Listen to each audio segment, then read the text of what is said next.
Hey guys, and welcome back to another special live episode of Pokemon Knowledge. I just had a bunch of little topics I wanted to talk about, but mainly I just want to record a video. Figured, hey, let's go live. I could communicate with the chat a little bit. It'll be fun. Let me know if the audio is okay, guys. Hey, what's up, guys? How's the audio? Can you guys hear me fine? Just want to make sure everything's good. All right, cool. So yeah, there's just a couple little topics. In one of my other videos, somebody had wrote a comment talking about like CGC's grading, how they were pretty disappointed with a lot of the grades they got. Asked if there's anything I could do. I pretty much told them no. Like CGC grading's tough. You're very unlikely to get a 10, and a lot of people don't want to hear that. Really looking at 9s, 9.5s. But the guy Jonathan asked, he was like, "Hey, I had a bunch of vintage Wizard of the Coast stuff, some Japanese stuff, and nothing graded higher than I'm gonna guess like a 9.5." So he's pretty disappointed. And one of my like previous videos I made a little while ago talking about like cross grading and stuff like that. What can your future be? But yeah, well, yeah. He asked, is one of the guys in the chat asked if Beckett is the toughest. I would say that, yeah, Beckett always was like the gold standard when it came to their pristine 10s or their black label 10, the gold label versus the black label. But CGC is pretty much the same thing right now with how tough their grading is. So that's the thing. No one really cared that Beckett was a real tough grader, only because PSA was always an availability. Plus, PSA always fetched premiums for 10s, so it always made sense to go with them over Beckett, with the exception of, yeah, a Beckett black label or Beckett pristine gold label would always demand a higher dollar amount, but the chances of getting that was so almost impossible. But listen, I've had now about 500 cards returned from CGC all in bulk, and I've gotten 0 10s. Zero. You know what the odds of that is? It doesn't matter if I asked for subgrades or I didn't. Just no pristine 10s. I've got a bunch of 9.5s. And when I tell you 9.5s for CGC can cross over to PSA 10s in a heartbeat, they can, man. Like this is a crazy thing I found recently about CGC is my non-holos grade worse than my holos. And that should never be the case, because a lot of times, assuming your card is in near mint condition, so you have, good centering, edges are fine, not a lot of whitening, if any whitening on the corners, because most of the cards, especially this newer stuff, you have print quality is garbage, but they're still in pretty good condition. And then, yeah, most of the time, especially when it comes to more vintage stuff, especially like WotC holos, you had a lot of holo scratching or print lines or whatever, But the non-holos are grading tougher than the holos, which just to me throw whatever makes sense out the window. But I did make this little thing for this video. Now, this is my living room actually, so my wife's gonna make me take that down. I literally only did that, but now this will be the box. So anytime I make a video, all that stuff's gonna go in here. And I actually tried to make it like I don't know, like a little. It's very channel specific, right? So hey, what's up, guys in the chat? So what I did on this, literally what's up here is only things that I have talked about in some sort of video. And I wanted it to be like, maybe I'll add more shelves in the future. Like usually my wife keeps all the blankets over here in the corner. I have them like in a big pile. But I figure like every video, or I'll add some of the stuff that I talk about. And if you guys could look up, like just for this video, I'll go over like what I put on the shelf, because I thought it'd be interesting to do. Like if you've watched a lot of my videos in the past, you would be able to start to spot stuff, and maybe I'll have to get a higher quality camera. But so like I'll give you an example. Like one of my last videos I did, a lot of people gave me, or not crap, but a lot of people in the comments wrote like, that I was pumping up the Poliwag Skyridge reverse hollow because I need it in a PSA 10. And you can see this one's a PSA 9, but it is the reverse hollow. And I thought it was pretty funny because, like, I always enjoy reading the comments. Somebody in the comment wrote, like, oh, the Poliwag reverse hollow from Skyridge is going to go like 1000x because I mentioned in one of my videos, but trust me, 9s are easy to get. It's the 10 that I'm looking for because it's literally a pop 1. Then, so like this one. So I went real far back with all the stuff I put on here, like videos that I posted at the beginning of this channel. Like the only reason this is up here is because I did a pack weigh in history video. It has like no views on it. It has like little over 100 views because it goes back from the beginning of my channel. And in that video, I talked about like the history of pack weighing, like what was the first set. So, and the reason why this is important, because this was in the video, and the reason I chose this blister pack was because black and white base was the last set that didn't have code cards in it. So the set that followed black and white was Emergent Powers. Emergent Powers did have code cards in it, and Pokemon knew that pack weighing was an issue. So by putting code cards in Emergent Powers, people just ended up taking whatever the lightest pack is because it had the hollow. So Pokemon was definitely trying at the time to make people stop weighing packs.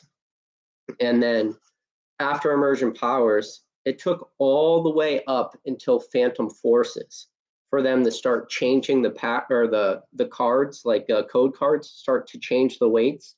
And then from Phantom Forces, they were all the same color. Then from Phantom Forces, it wasn't until Breakpoint that they started adding the green and white code cards. And so pretty much in that video, I said, listen, you can't really weigh blister packs because they're impossible. I said, but in a hypothetical situation, this would literally be the last blister pack that you could potentially weigh. And this was actually one of the 3 secret cards inside. This was a Toys R Us exclusive, but like I said, and if you guys are just joining the chat right now, I'm talking about all the stuff's on here, and everything that's on here is in some point related to a video I have made in the past. So I was just explaining, like this one was related to a pack weighing video I made. In the back right there, it's just like a big box of dollar store cards, like the dollar store packs, a big box of Unified Minds, and that refers to a video that I made in the past saying, do not buy dollar store packs on the secondary market because there is a 110% chance that those dollar store packs are weighed. Like, hands down, they're the easiest packs away.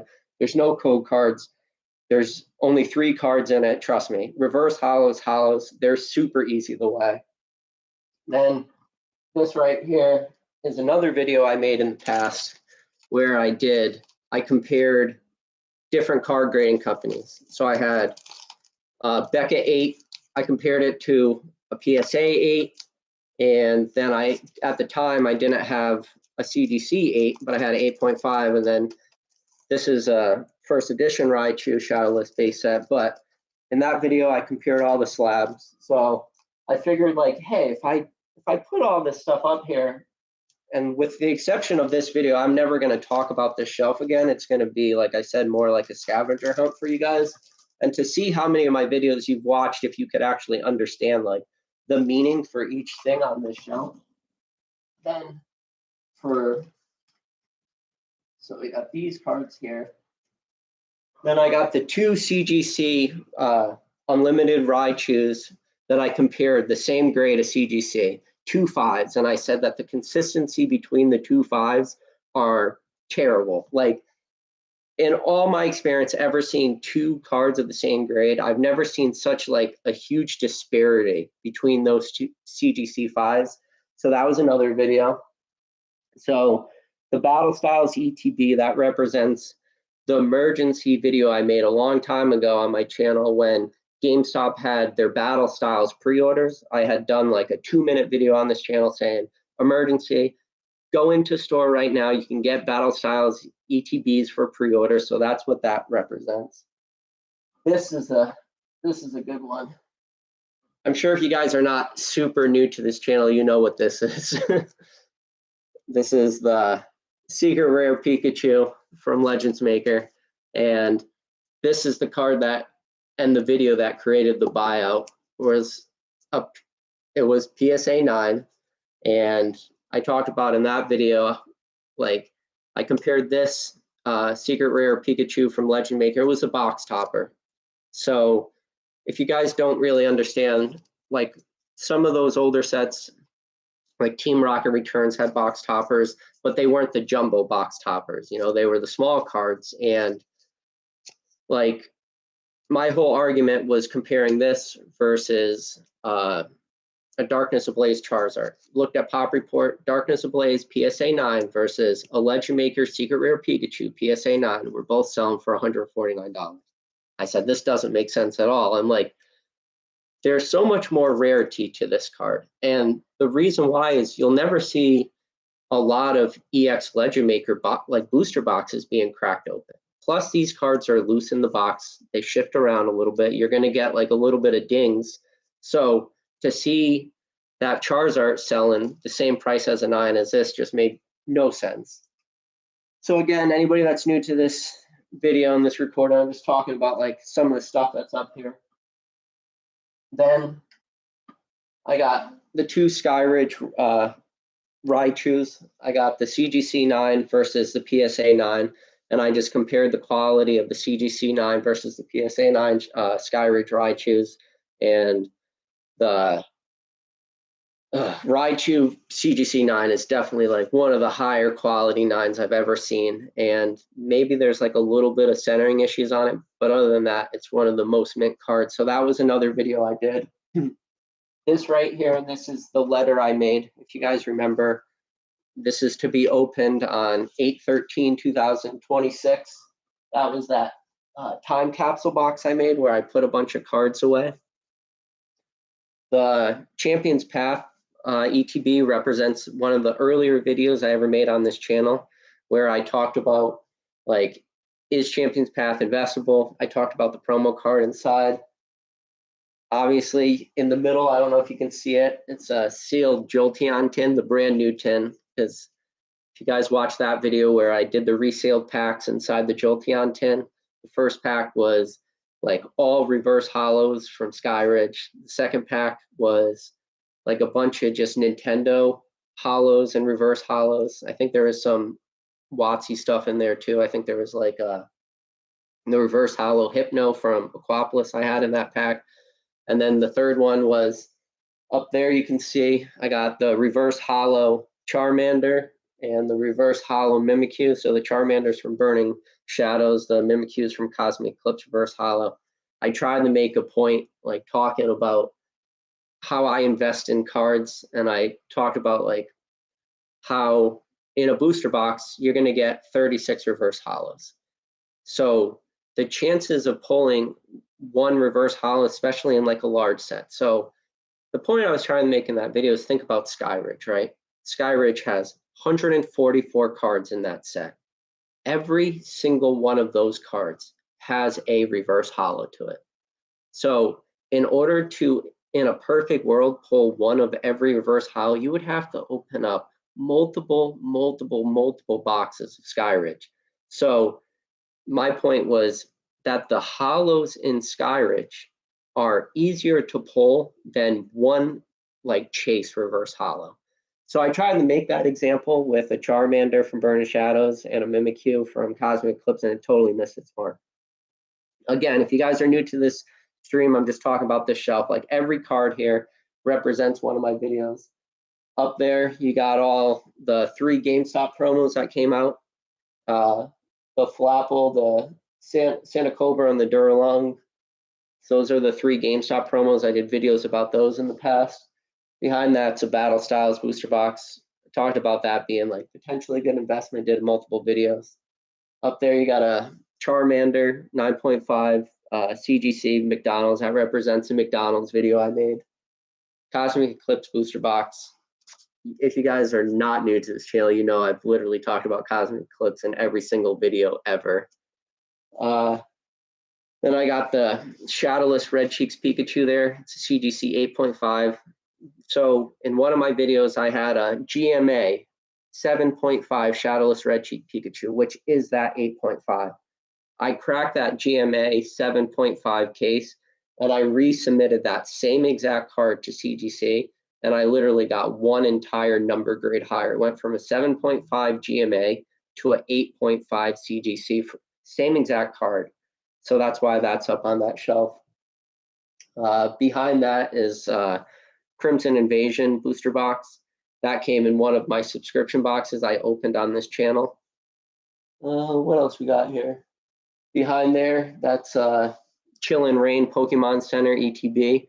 That was like one of the most successful community posts I ever had on this channel, where, because at the time, Chillin' Rain ETBs were readily available on Pokemon Center. Like, you could actually go and get them. It wasn't anything like the Celebration release. So that's why that's up there. So yeah, so that's my plan with my shelf, is every time I talk about a card or I make a video that has a card in it, like, I'll just try to throw it up on the shelf and see if you guys kind of play like a Where's Waldo type thing. I hope you think that's like a cool little thought. So I'll try to catch up on the chat a little bit. I heard that Champions Path ETBs are getting reprinted and restocked on Celebrations release. I haven't heard that. I doubt that's true, only because Pokemon Center for Celebrations are definitely having to focus a lot of their printing on Celebrations, and I haven't heard about it from any like LGSs or anything getting any sort of Champions Path waves. Is it possible for them to reprint Champions Path again? Yeah, maybe. But Champions Path is, when it comes to demand of, like specialty collections like that, if anything, I would expect, honestly, and I know a lot of people aren't going to want to hear this because it came out in August 2019, but I wouldn't be surprised if you were more likely to see another Hidden Fates reprint opposed to a Champions Path. Champions Path, it's a 2 Charizard set. That's all it is. Maybe, yeah, I would say probably very unlikely. See what else. Put something up there for this stream. It's Common Pidgey. Yeah, I think I got some Common Pidgeys downstairs. Great, we could bring them up. Bob and Sky's blister packs restocked on Pokemon Center. Oh, that's pretty nice. Definitely for Evolve and Skies, I really like the 3-pack blisters with Umbreon. I think that's a pretty awesome promo card. And plus 3-pack blisters are always really the way to go. Anytime you get like a good promo card. I really liked the Jolteon promo card that came with the Battle Styles 3-pack blister. I know that was one of those Japanese cards that a lot of people were waiting for. And that's just definitely pretty awesome. But yeah, guys, I just wanted to do this video, just chat about some stuff. And I wanted to know if any of you guys are from other countries, and, what do you think, like, everything that's going on with the shipping and everything. I know there's a lot of like big container ships and everything stuck in ports, and that there's just a lot of logistical issues pretty much across the world just with transport and different products. So I'm wondering what a global Pokemon card shortage is, because yes, us in America, we're definitely going to be very spoiled, because the lanes or the avenues to go to in order to get product, all this stuff really is going to be trucked to us, whether it's trucked to distribution centers or whatever. But I'm wondering if, like, for a lot of people that do sell product to international buyers, what the English Pokemon market like effects will be with just, when it comes to the distribution chains. And I know, talking to Australian Blastoise, I haven't really seen him in this chat today, but I know, talking to him, Australia always is very late when it comes to getting product. Hey, Basic Trainer, what up? Yeah, Basic Trainer, I was just talking about the shelf there. Every single thing that's on that shelf is literally something I've talked about in one of my videos in the past. Lord Bulbasaur, appreciate it. You love the channel. I really appreciate that, guys. When it came down to making this channel, it was always something like I thought about doing in the past, but it never made sense. But it was because of COVID, just being at home, like having a ton of free time. And when I started this channel, if you guys ever look, I did have somebody comment on one of my videos. It's like, oh, I see you're talking about people leaving the hobby. Well, this channel's only been around for 8 months or whatever, and that's true. But the reason why is I literally wanted this channel to start from scratch. I didn't want to do any social media chat. I didn't want to, like, trust me, you think I've never commented on somebody's video before? Like, I don't want my normal YouTube name to like have any sort of say over this channel. So when I did it, my whole thought was, what if I created a YouTube channel and I grew it 100% organically? And that was something I'd never seen to this point. And I'm sure some other channels maybe have, but I was like, what if I tried to grow a YouTube channel without putting my face out there? So literally people would have to focus on the words that I was saying. What if I didn't have an Instagram account, which technically I have an Instagram account for this. If you look at it, I'm following like one person and no followers just because I've had 0 posts. So I don't really count that Instagram. So what if I had no Discord for this? What if I never showed my face? What if I had no Instagram? What if I've had like no Pokemon social footprint that anyone could equate back to me? What if it doesn't have anything to do with my E4 account? What if it doesn't have any sort of, what if I never say my name? What if I never show like any major cards of my collection that could trace it back to me? So I said, what if I did all these things and try to make a Pokemon channel and literally just start in a way from the most absolute scratch? And so that there was absolutely zero bias coming in, because I didn't want anyone who I've ever communicated with in the past to come and be like, oh, like, I really agree with you on that because of like what you've said in the past about this or did this or, commented here or had this conversation there. So it was really definitely like a social experiment. And I think it's working out pretty well. And especially with the way my videos are, at least the earlier ones, without showing my face, you had no choice but to focus on the words. And yeah, there was definitely like memes and stuff, and I put probably a little bit too much time into making like original memes. But so Chill asks, what are my thoughts on special delivery Bidoof? Listen, my thought is simple. It is the most likely card to somehow have whatever sort of reprint you want. If it is only a single wave of that Bidoof, I think it was a huge disservice to a lot of people, especially because I know a lot of people didn't get one.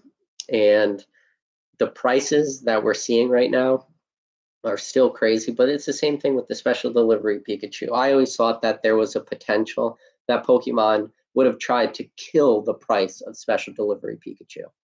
And the reason why I say they would want to kill it is because you don't want to see like a runaway freight chain on a promo card like that. Or at least I thought Pokemon wanted. And then when they push back the release of special delivery Charizard to who knows when that card's going to come out. I know we saw it in like one of the, I want to say it was one of the Sword and Shield ETBs or special collections had that special delivery Charizard. So we know it's a card. It even has a number to it. But so what I thought was going to happen was, okay, they saw what happened with the Pikachu special delivery Pikachu. They said, oh, this is out of control. Let's hold back on the release of Charizard and maybe let's print another 1 or 2 waves of special delivery Pikachus and let's just throw them in with as many possible orders as we can from the Pokemon Center to try to just kill the price of this card. Because you got to think, to print, let's say 100,000 more special delivery Pikachus would have like a huge impact on the market, but for cost of that would be very low. I mean, Pokemon Center could print out 100 cards like that, so it would take nothing. Then they never did it. So then when the special delivery Charizard never came, I thought, all right, this is starting to get weird. And I know there's a lot of people like theorizing about special delivery Charizard, saying the same thing that I said about the special delivery Pikachu, that it only makes sense to print it into absolute like oblivion. So I don't know if special delivery Bidoof never gets a huge reprint like we're thinking. I don't know, guys. Be very interesting. Yeah, a lot of people said they weren't even on the mailing list. So I've bought in stuff on the Pokemon Center using 3 different emails. And don't ask me why. Well, I can tell you why. So I have like my PayPal email, which I don't use anymore. And the reason why I use my PayPal email anymore is because there was a time in the past, and I think I've mentioned this maybe on a video in the past, where PayPal was how you used to got paid out by eBay. Anytime you'd sell something, money would instantly go into your PayPal. So I always just never took money out of PayPal. It was always there. And I loved PayPal. Anytime, it didn't matter what website I was on, if they took PayPal, that was what I would pay because I always had money in my PayPal account. And then when eBay changed it up, so now all your money goes into your bank account opposed to your PayPal account, like there was just one day where my PayPal, which literally in my mind always had fake money in it forever, just like an unlimited amount of fake money because I was always buying and selling Pokemon cards. When my PayPal account hit zero for the first time, it was literally like I sat there and looked and it was like I literally felt like I was broke because that was the one account I used for, call it, my play money. And I never thought twice about it.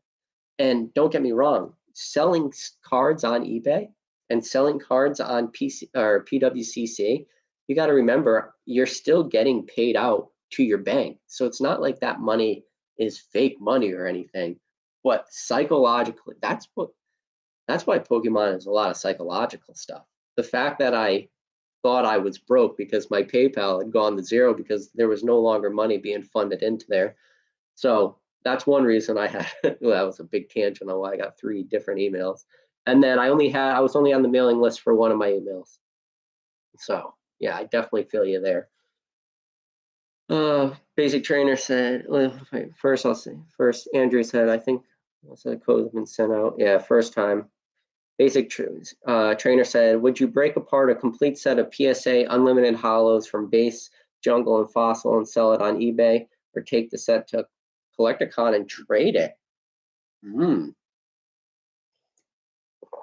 What are you trying to do with your trade? So 8s are very tough to trade to other vendors because vendors are really going to want to only sell the highest end stuff.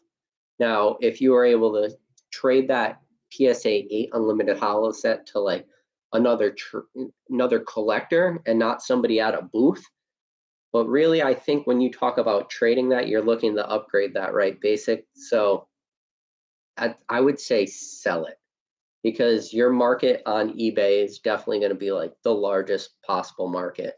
Those would have been great cards for PWCC to send to PWCC. Now, I still have a bunch of cards for this October PWCC exclusive auction. They go live October 11th, and I don't know how this PWCC in-house auction is going to go.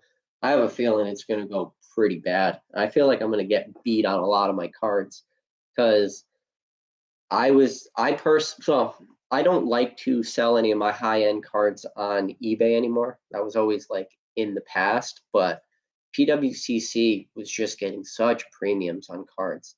It was literally like I would put a card up for buy it now for say $49.99 and it would sit on the market for months and not sell, and literally like the 30-day auction would lap itself. Eventually I just sent a lot of those. That was like my very, very first PWCC submission. I took a lot of those cards that just weren't selling at buy it now prices, and I said, screw it, I'm going to send them all to PWCC. And all those cards sold for like 48, 47, 52, 55, 60. I'm like, this makes no sense. And that's why I started to love PWCC. And that's why it would have been great for your PSA Unlimited Hollow set. So you bought the whole set for $400. Yeah, that's a good deal, especially I'm guessing you're talking about the big three are in that set. So Charizard, Blastoise, Venusaur. If you were able to pick up that entire PSA 8 set and you plus with the big three, like you're not really going to lose any money. Max said, welcome back to another episode of Pokemon Knowledge. Yeah, but that is an interest. And so the Collecticon you're talking about, is that the one in New York City? Because I thought about going there, but I was reading up on some of the stuff. They were saying like they're checking vaccine cards. There's going to be like a booth where they want to have vaccine cards, which I'm vaccinated, but I just felt like that whole extra process was just one more thing that I didn't really want to go through. And especially New York right now with just COVID cases and everything, I was a little nervous to even want to go there. But yeah, I'd be curious. So Basic says Houston, October 16th through 17th. Okay. I think the New York Collecticon is October 6th through the 10th.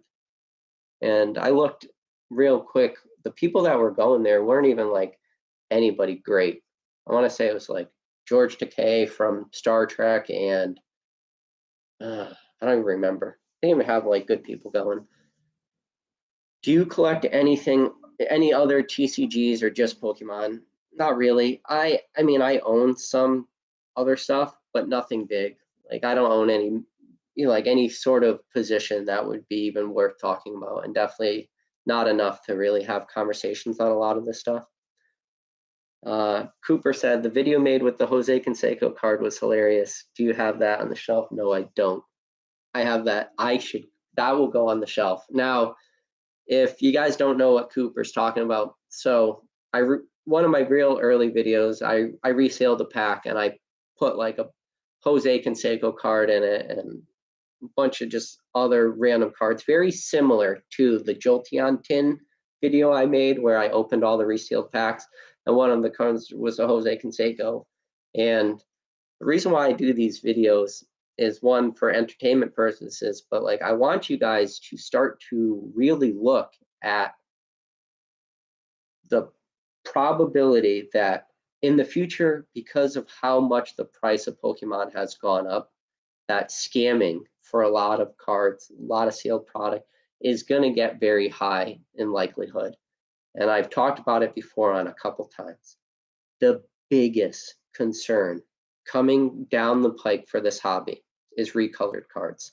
Now, I already have a card that I'm preparing to recolor and submit to grading, and I'm not going to say the grading card company or anything, but I'm going to tell you right now, recolored cards will be a huge issue in the future for graded cards.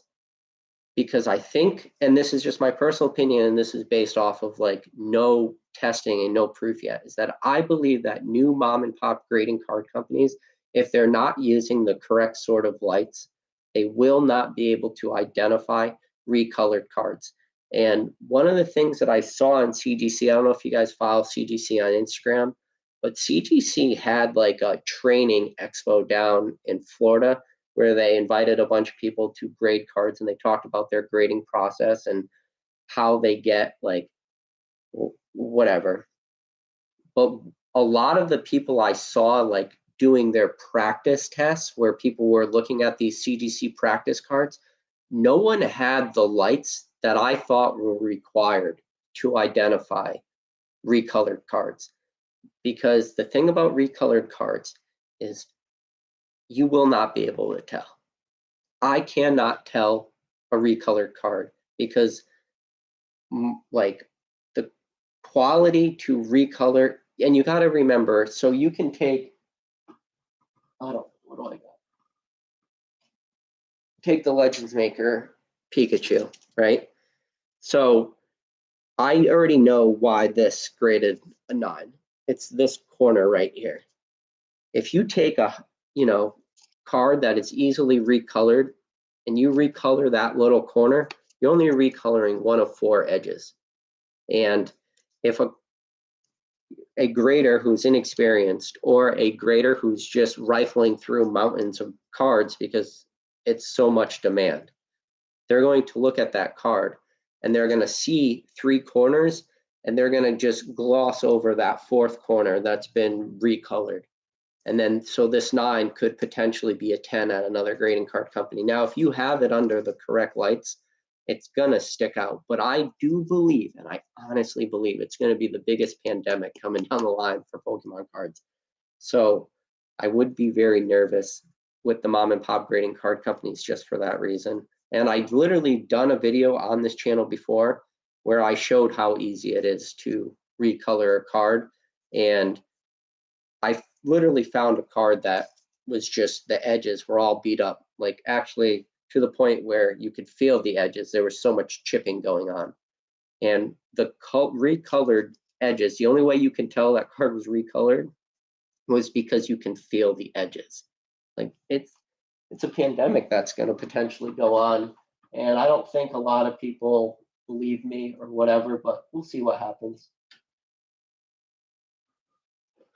Let's get back to the chat.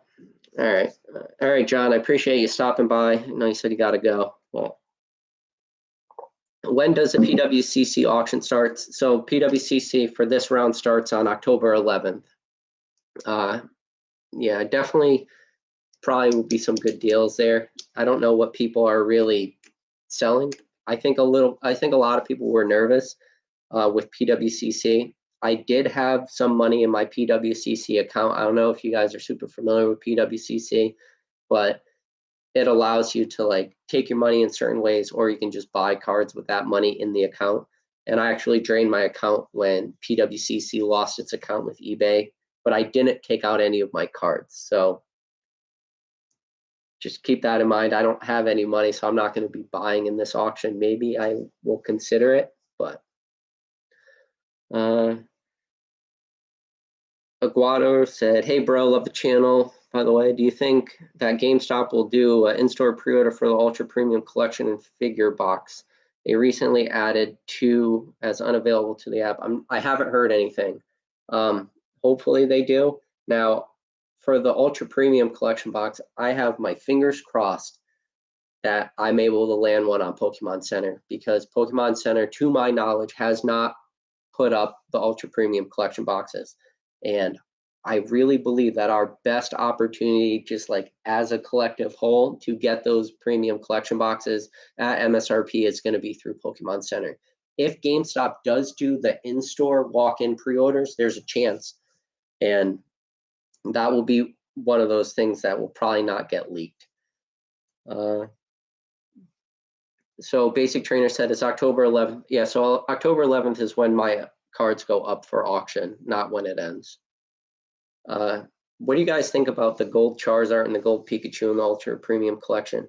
So I don't love them.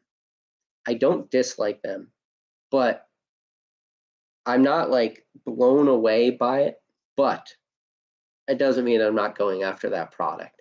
And I don't know the demand for gold cards like in the future. Just because of the hype surrounding it, they'll probably do pretty good. But you got to keep in mind that those gold cards are still like an oddity opposed to the actual like TCG style card. So I think people are a little caught up on the FOMO. And yeah, their Charizard base set reprint and it's Pikachu base set reprint. And anytime there's a Charizard reprint, how many Charizard reprints have we had? I mean, honestly, I don't even know at this point. You had 3 of them in base set. You had first edition, shadowless, unlimited, and then if you wanted to throw in there, sure, you could throw in like the 1999, 2000 Charizard, but those aren't really reprints, but it's just different cards. Then you had it in base set 2. Then you had it in Legendary Collection. Then you had Charizard, like the reimagining of the artwork in Stormfront. Still, Arita did that artwork, and that was like a reimagining, which I just saw 2 CGC 8s sell, I want to say yesterday or the day before, and they sold for like less than $300 for those. And keep in mind, those Charizard and Stormfront, those reprints, you had the Charmander, Charmeleon, and Charizard. Those cards all were secret rares of that set, and the Charizard being the big hitter. So Stormfront being such a popular set, and I want to say Stormfront packs sell for like, you could correct me if I'm wrong, but I want to say they sell for like $125, $150 a piece. So for the chase card and a CGC 8 to only sell for like $300 just is so, I think we're so disconnected right now with the price of sealed product versus anything else. So anyways, so that's did I say Legendary Collection? So in Legendary Collection, you have the reprint of the base set Charizard plus the reverse holo, which everyone wants a reverse holo. Then obviously you have the reprint in Evolutions. And now we have the reprint in Celebrations. We've had so many Charizard base set reprints. It's crazy. It's a never-ending thing. And I understand that people like them, but why would you pay more for a reprint of the same card than to just go out and get the original? I think this is where I just get confused sometimes. And I think if you made the argument to me that you like the reverse holo form for Legendary Collection, which a lot of people didn't like the reverse holos in Legendary Collection forever. You know how many Legendary Collection reverse holos I've passed over in my life? I just a make-believe number. I didn't want them. I never saw the demand. I always thought of a Legendary Collection as being like the bastard stepchild of all these sets. It was just a hodgepodge of everything. And whatever that Legendary Collection symbol is, I don't even know what it is, an exclamation point, or that's what it looks like on the card. But it just never like was a set that I flocked to. And then one day, it was like a light switch flip, and everybody loved the Legendary Collection. And I always felt the same way about base set 2. You know how many base set 2 booster boxes were readily available on the market forever for nothing? Like, people couldn't get rid of base set 2 booster boxes.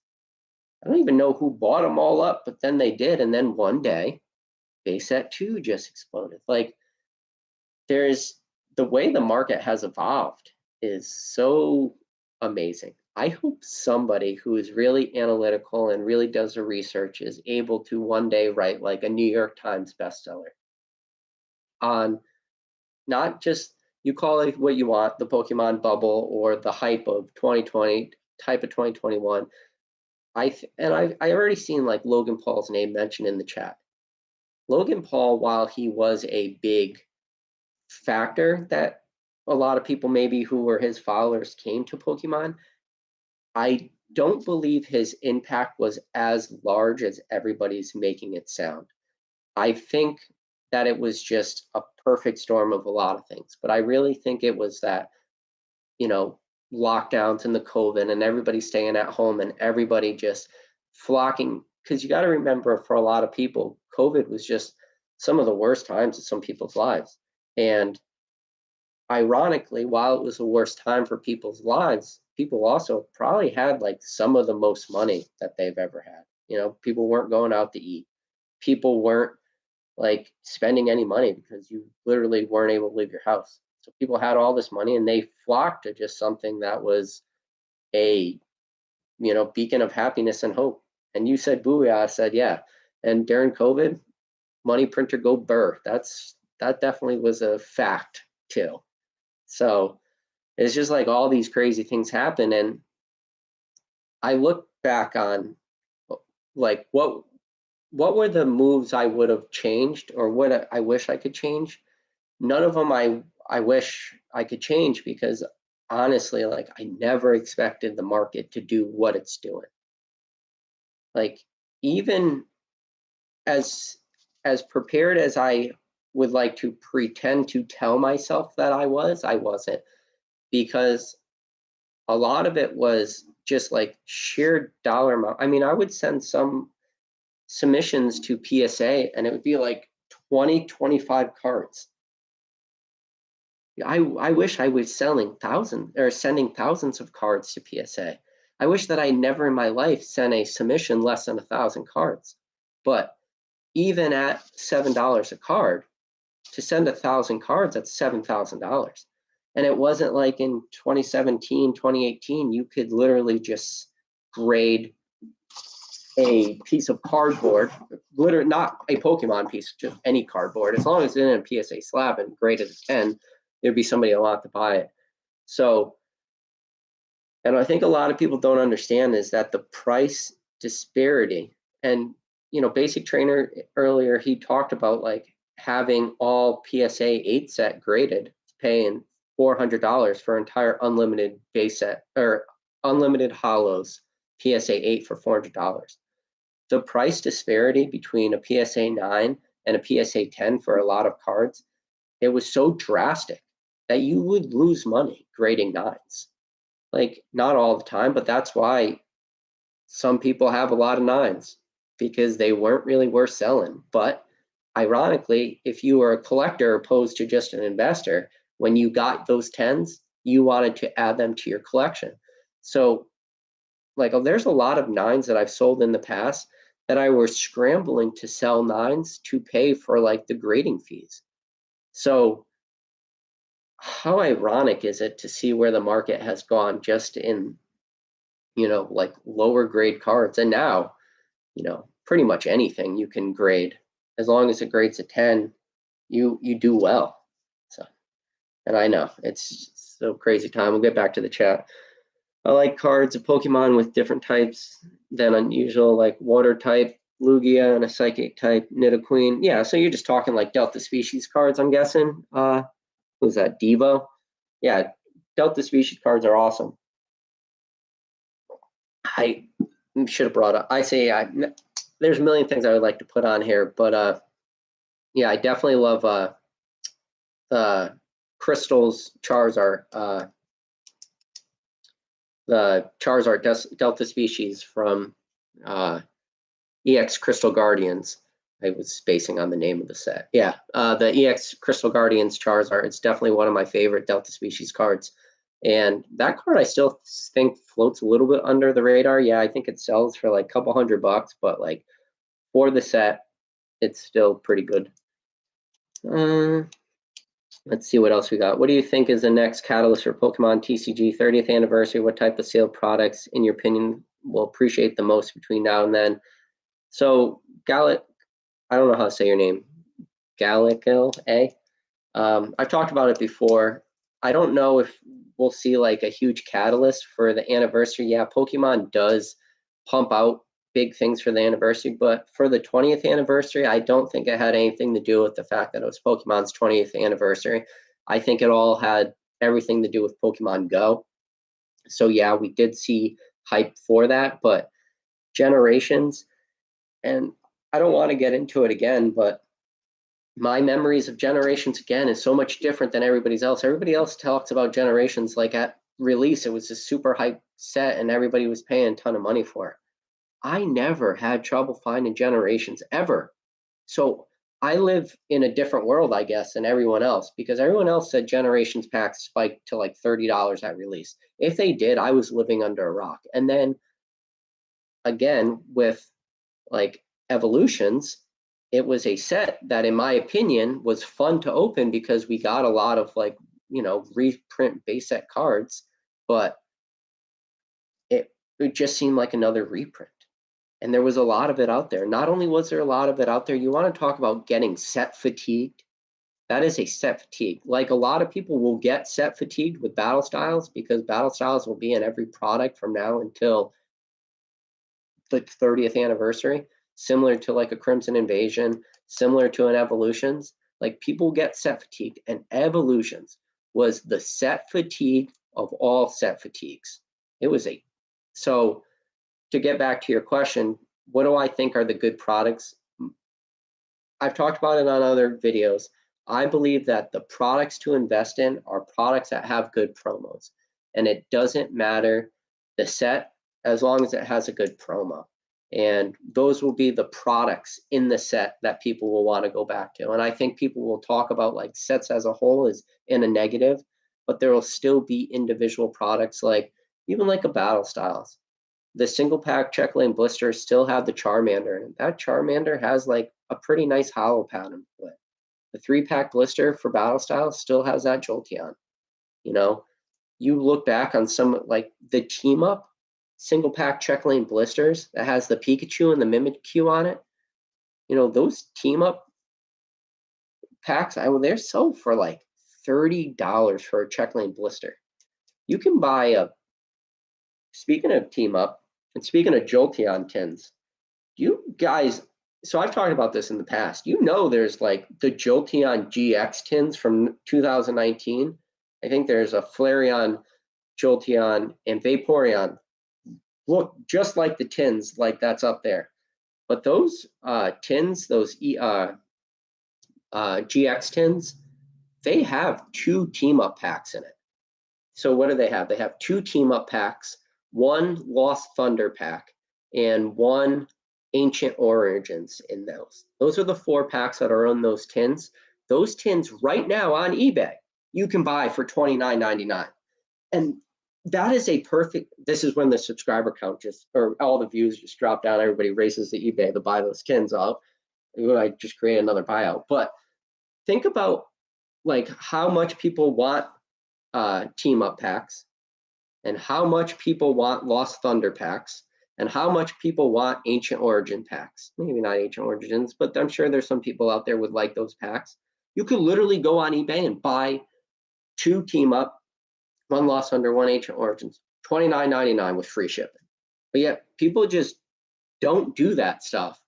But if I were to just literally crack that tin open and put these packs up for auction right now, people would be like, $20. I'll give you $20. I'll give you $30 for the 2 team up packs. It's just, people are so disconnected from finding good deals. It's crazy. Let's see what else. Let's see. Aside from celebration reprints, they should bring back Delta species. Yeah, that would be nice. Wasn't necessarily talking about, which are awesome, but that's some point. Yeah, multiple type cards. Oh, I see what Robert's saying. Yeah. I went up full grip. Say 300 on that evil box. Generation was easily accessible at MSRP. Basic trainer. Went to my local Walmart and bought one of each of the mythical collections when they came out. Lots on the shelf. Find generations easily and cheap for 2 years. Yeah, but I'm glad you guys are saying that. There's people who told me that generations, or at least not told me, but I've heard people talk about generations like it wasn't easy to get. Yeah, if you're a scalper after 2022, you're only going to lose money. This is a funny thing about scalping, right? Do scalpers lose money?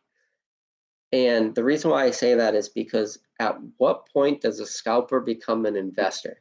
And this maybe is like a good video topic because you got to think like a good scalper, I would assume, he buys inventory to be as liquid as possible. And no matter what price they sell at, they're selling it at a premium. So they're only going to probably want to buy the sets that are in demand and that have that easy liquidity and easy flippability. Because, like, sure, I guess anybody could have picked up like a Shine and Fade CTB at release. And if they went home, they could have instantly flipped that product for $100, like, on the day of release.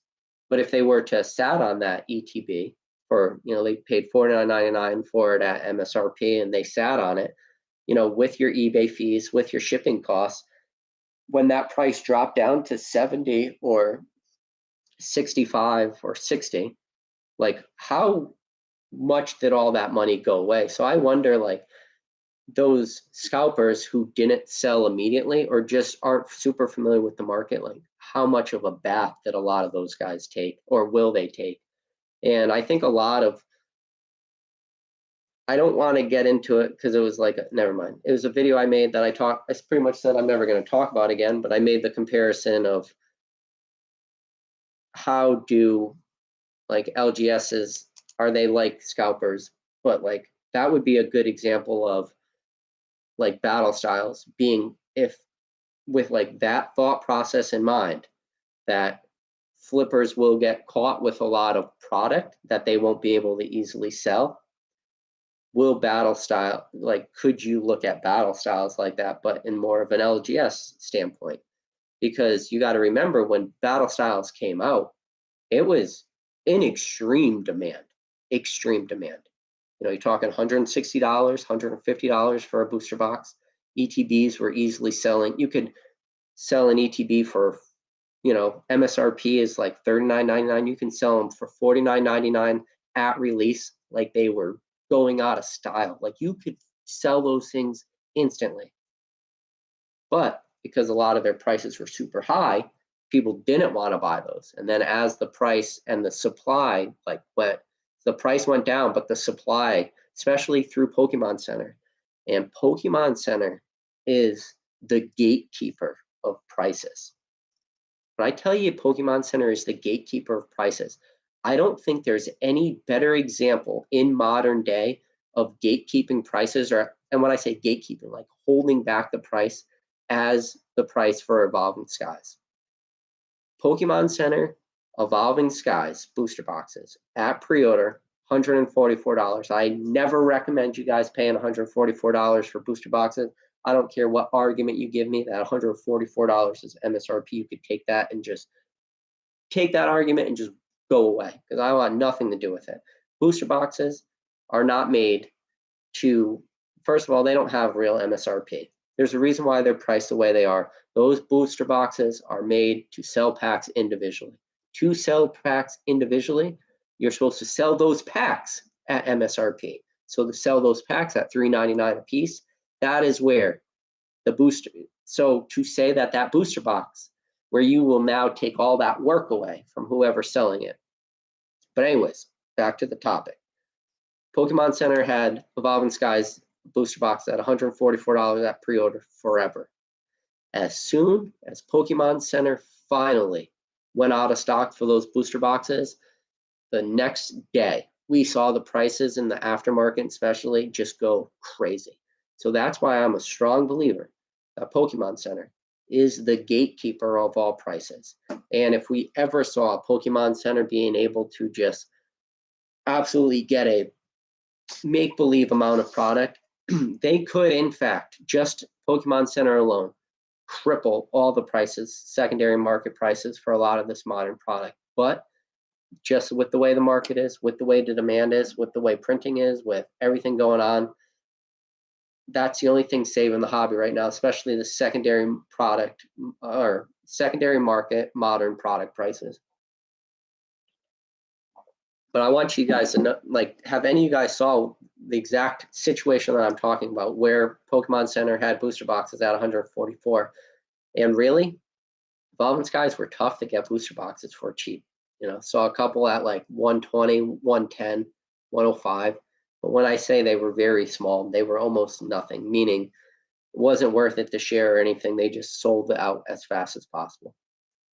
But all right, let's see what else the chat's saying. Are you kidding me? They're ridiculous. Hidden Fates should stay strong forever. That Hidden Fates is it's one of the, well, it depends how you look at Hidden Fates. If you look at Hidden Fates as a product that has Gen 1 starters, it has legendary birds, it has, a good Charizard in it, it has a good promo for the ETBs with the legendary birds, it has all the Gen 1 big hitters, it has the Greninja in it, Greninja being the fan favorite. There was that one poll that came out. It was like, what's your favorite Pokemon of all time? And Greninja hit number 1. So that was an awesome set. The problem with Hidden Fates is that there's so much product still in people's collections. There will be product of Hidden Fates in people's collections sealed forever. There's 45 people in this chat right now watching this video. Out of those 45 people, I would say that all 45 people have some Hidden Fates sealed in their closet or under their bed or in their storage unit or in their garage or in their attic or in their crawl space or wherever the hell people keep Hidden Fates, it is going to be a set that will be around forever. How long the demand for Hidden Fates will last, I don't know. Now, Hidden Fates, even like the tins were awesome. You had the Gyarados tin, the Raichu tin, and the Charizard tin. I love Raichu, but nobody freaking cares. But the Charizard tin, that thing always will be in demand just because it has a full art Charizard promo on it. Hidden Fates will do good forever. I would not be blown off my seat shocked if Hidden Fates ever had a reprint again.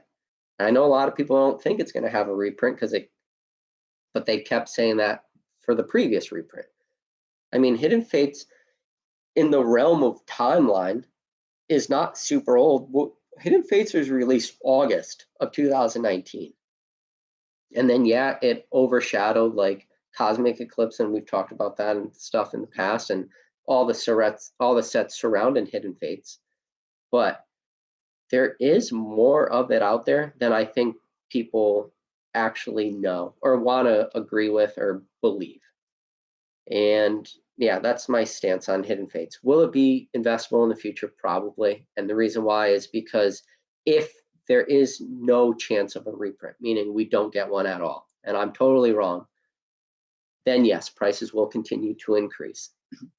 But even when it comes to the promo, the Three Birds promo, first of all, the Rainbow Hidden Birds promo, you know how many of those cards exist too? And that's not even the promo. That's just like one of the secret rares of the set.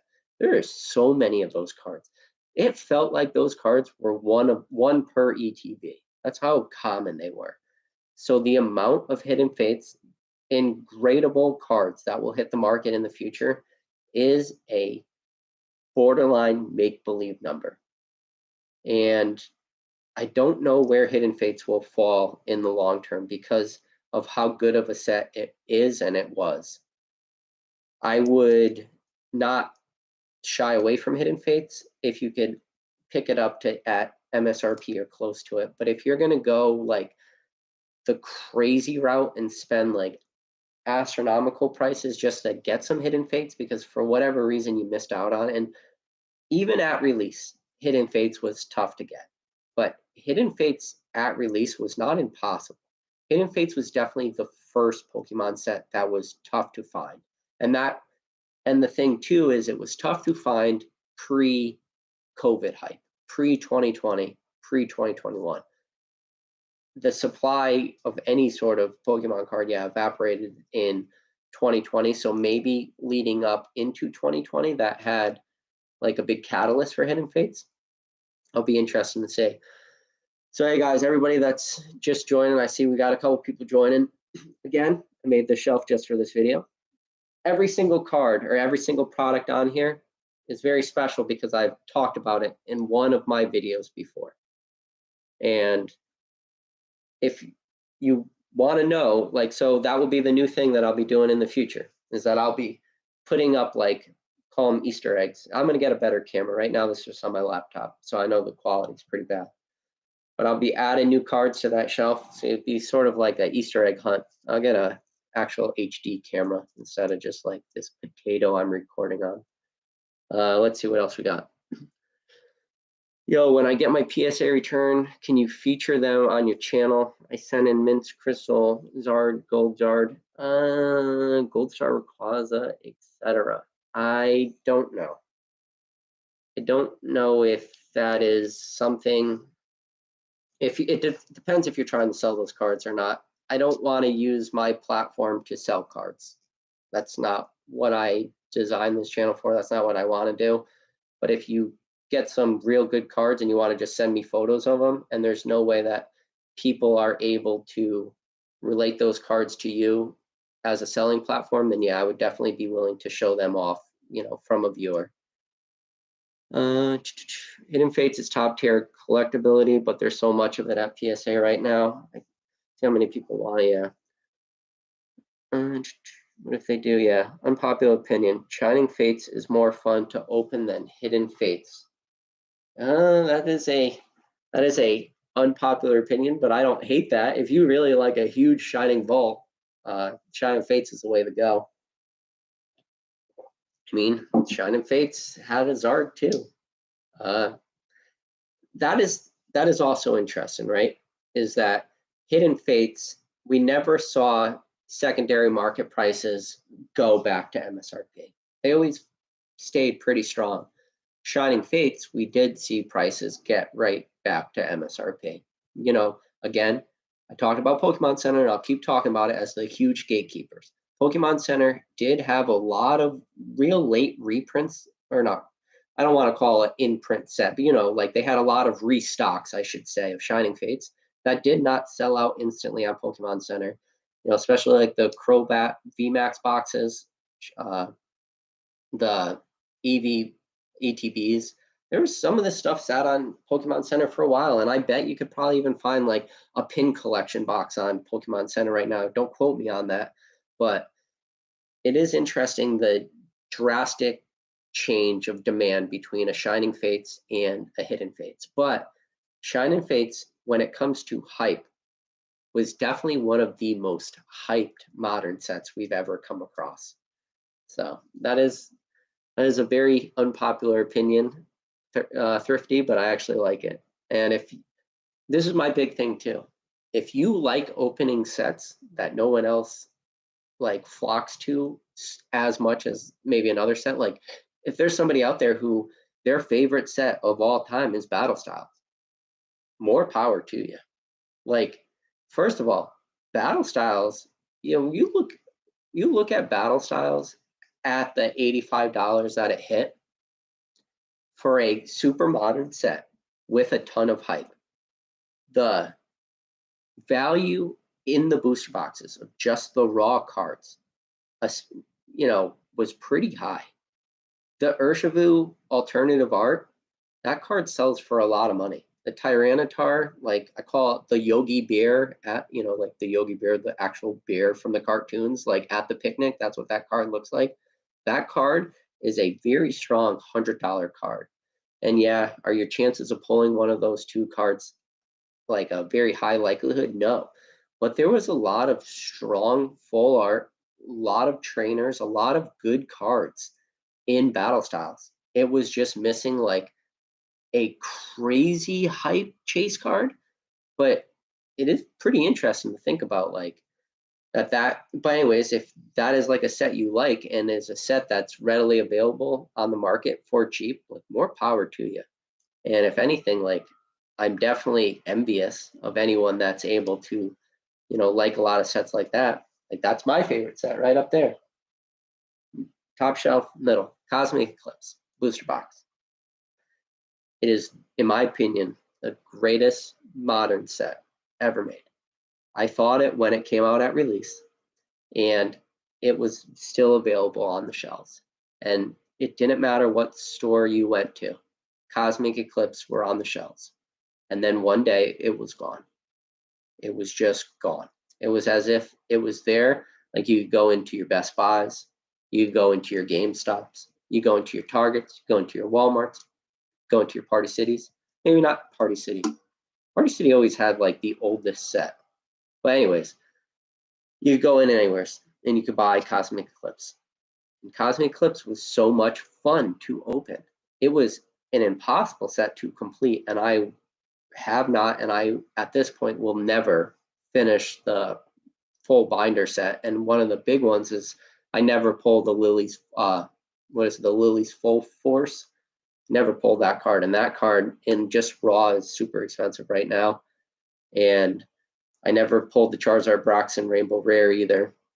So just those two cards alone are probably like two of the more expensive cards in the set. So the price of just that product has gone up so much. It's not even worth it to open packs.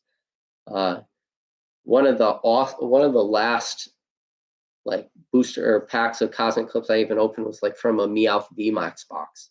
That's how far back it goes since I've really been able to open up a lot of packs. There was a small period of time on eBay you could pick up like packs of 10 for $50, so $5 a pack. But even all that's just gone. We've seen the prices of Cosmic Eclipse just go parabolic at this point. is there a chance we see reprints of Cosmic Eclipse ETBs in the future? Yeah.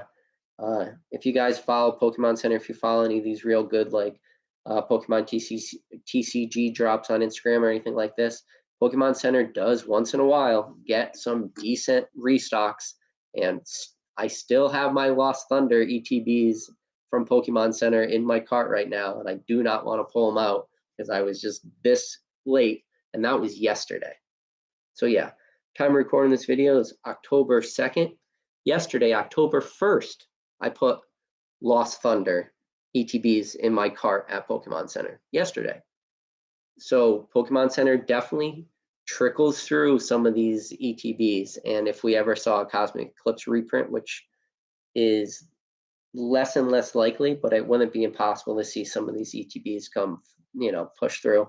I know a lot of people have been talking about like the Vivid Voltage ETBs that just got pushed through. I've talked about it in the past too, like even the last 5 Sun and Moon sets are all just ETB wise would just destroy the market right now. Like there's so many people out there who really came into Pokemon in like 2020 and for whatever reason are going after ETBs pretty hard, which ETBs are fun. They're not easy to display, but there's a lot of those Sun and Moon sets that I know a lot of people are missing. But like, then again, we did see the Sun and Moon base set ETB reprint, which I think nobody expected that. That Sun and Moon ETBs are the last product that I paid over MSRP for. Paid $44.99 per ETB to get Sun and Moon base set ETBs for the reprint because I just couldn't find them at MSRP and I did not have Sun and Moon base set ETBs. So I did. I spent $5 over MSRP to pick those up, and that was with free shipping. So yeah, I spent $10 over MSRP combined for the two, for each one of each art. So yeah, that's the last product I've bought over MSRP. I am really against paying over MSRP, guys. What else we got? Best place to buy unopened stuff. Good question, Andrew. It depends what kind of unopened stuff. Are you talking just vintage packs? Or are you talking like booster boxes, ETBs, pin collections, special collection boxes, premium collection boxes, tins? I'll just tell you the best place, and I already talked about it earlier in this video. Best place to buy the packs you are looking for is on eBay. Find out what tins have those packs in it. That is I know I'm just giving away all my very little bit of secrets I have left because the Pokemon market as a whole has just evolved so much. But there's a lot of tins out there, guys, that have all the packs you're looking for. They're cheap. They're not expensive, So, but best place to buy unopened stuff is probably eBay. Depends what you're looking for. If you're gonna go the sealed product route for like packs, there's definitely were some people opening booster boxes for not crazy prices, but there was a lot of manipulation. There was a lot of people charging way over on packs, so probably wasn't really worth it to open those or pay those. But Charizard and Braixen isn't even expensive compared to modern Charizard. In fact, it's least expensive, have lower PSA, pop 10, and coming from the most expensive box. You're right, Robert. But that's the thing, too, is we don't know how many of those Charizard and Braixens are coming down the line from PSA. We don't, am I just doing the cop-out answer? Is this just the cop-out answer that everyone uses anytime, like, there is any sort of question about modern cards? It's just bunch of them are coming down the PSA pipeline. I feel like that's the big cop-out, and that's what I just did. But we don't know what is in the PSA backlog. We can take a guess. Cosmic Eclipse would fall within that sweet spot, but I do believe Cosmic Eclipse was, underprinted, and it probably only had one print run. And the reason why it had, think about it this way.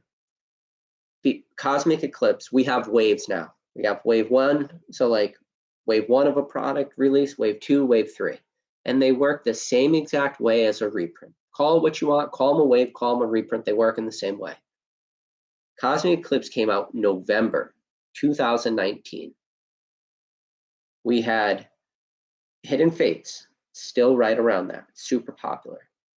Pokemon was transitioning from Sun and Moon, Cosmic Eclipse being the last Sun and Moon set, transitioning into Sword and Shield. The hype that was built around Sword and Shield base was like crazy.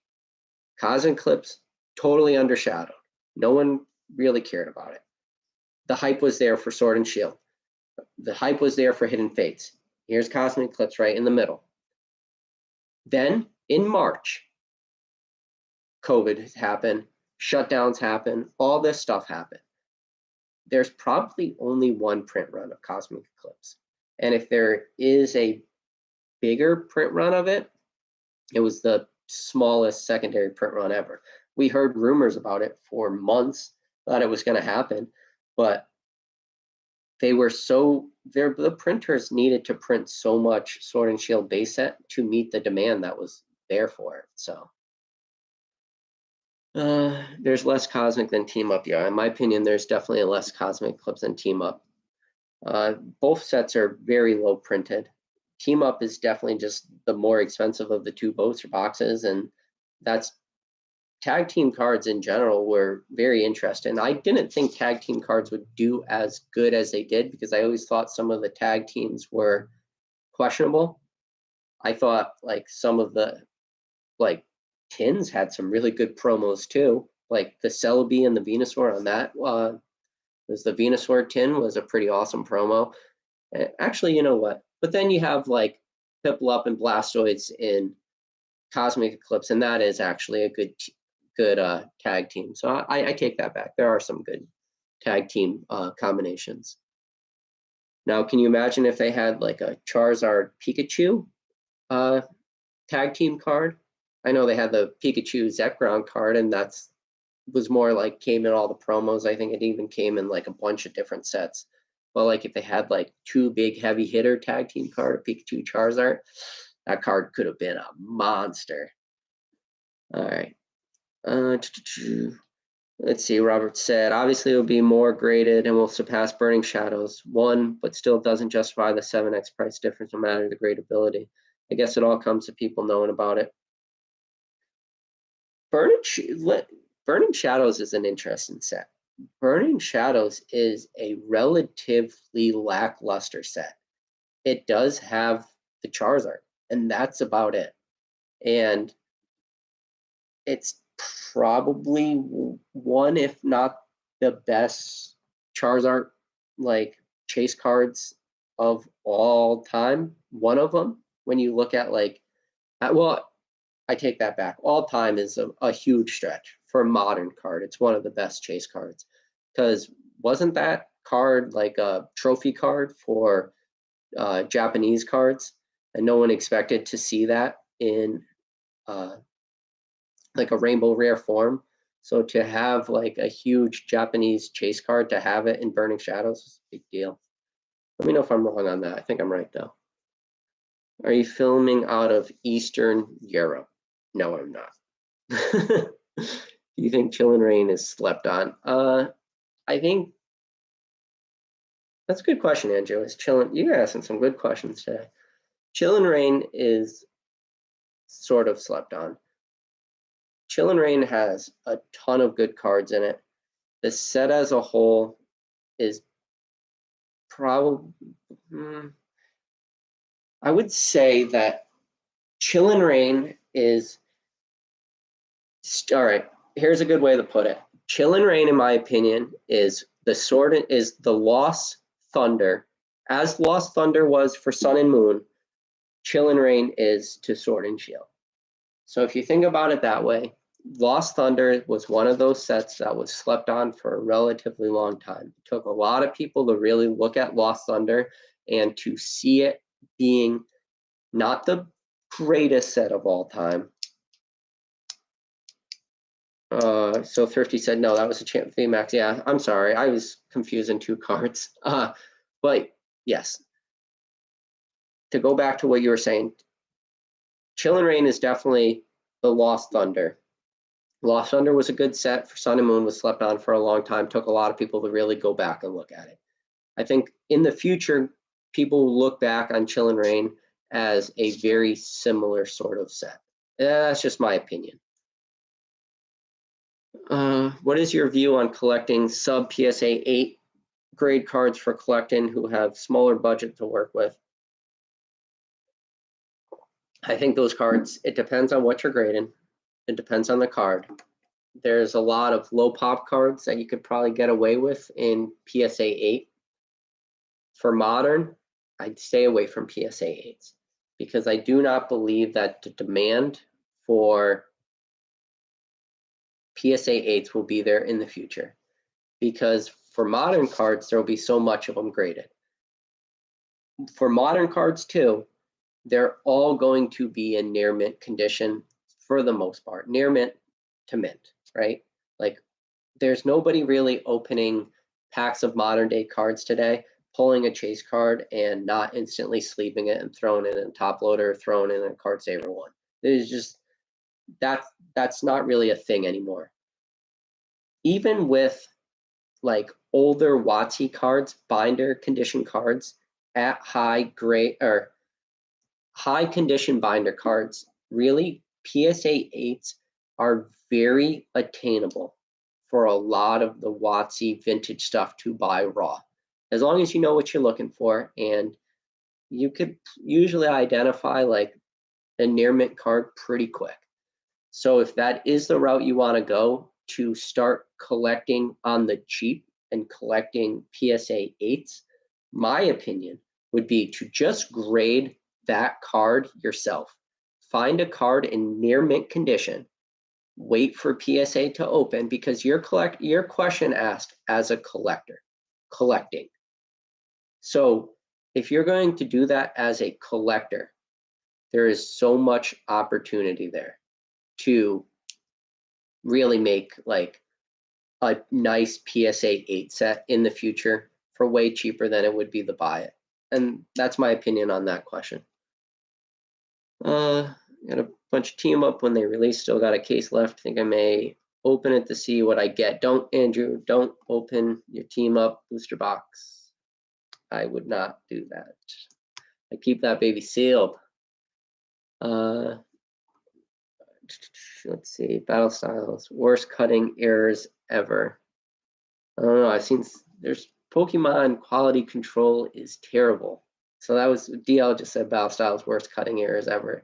There's been a lot of bad Pokemon quality control issues lately.